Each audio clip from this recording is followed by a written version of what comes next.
The US State Department has issued a report on how often other nations vote alongside Washington at the United Nations, leaving the American ambassador unhappy with the results.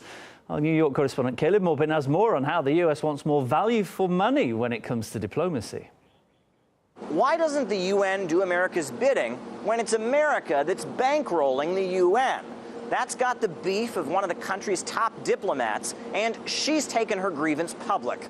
The American people pay 22% of the UN budget, more than the next three highest donor countries combined. In spite of this generosity, the rest of the UN voted with us only 31% of the time, a lower rate than in 2016. That's because we care more about being right than popular and are once again standing up for our interests and values. Either way, this is not an acceptable return on our investment. Well, there's a big problem with this argument, namely that the United Nations is not a charity or a stockholding corporation. It's not pay for play. The UN budget is set according to a country's gross national product, a country's per capita income, as well as its external debt. The USA has the biggest economy in the world, so it pays the most.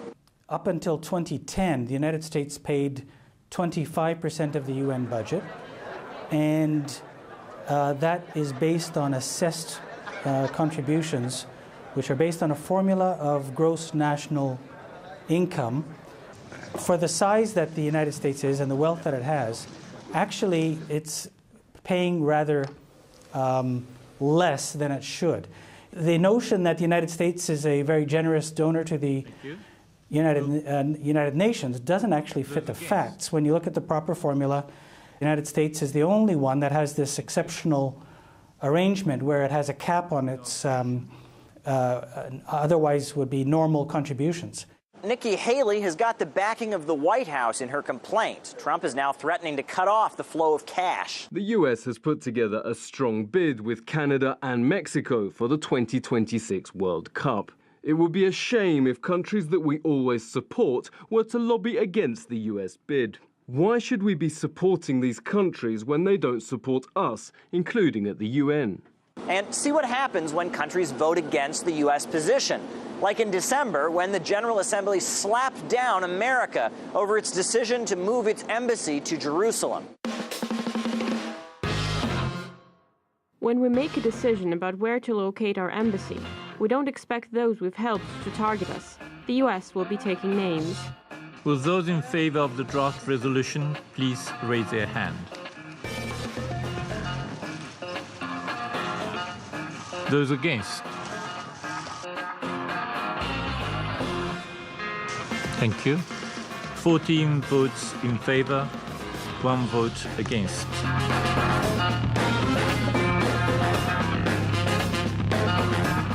I want you to know the President and the U.S. take this vote personally. He will be watching this vote carefully and has requested I report back on those who voted against us.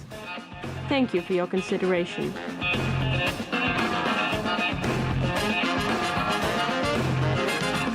Now begin the voting process. Those in favor, please signify. Those against, abstention. Draft resolution is adopted.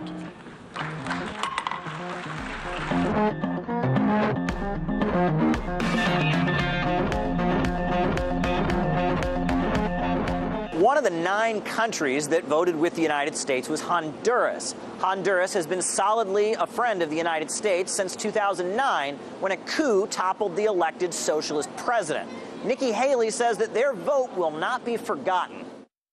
That will never be a standalone issue, but it will always be an element that we can go back to and say, you know what? They stood by us when it came to that Jerusalem vote. So, vote along with the United States and you might get a nice financial bonus. Vote against the United States and you'll have to pay the consequences. International affairs, it seems, is a pretty wild business. Caleb Morpin, RT, New York.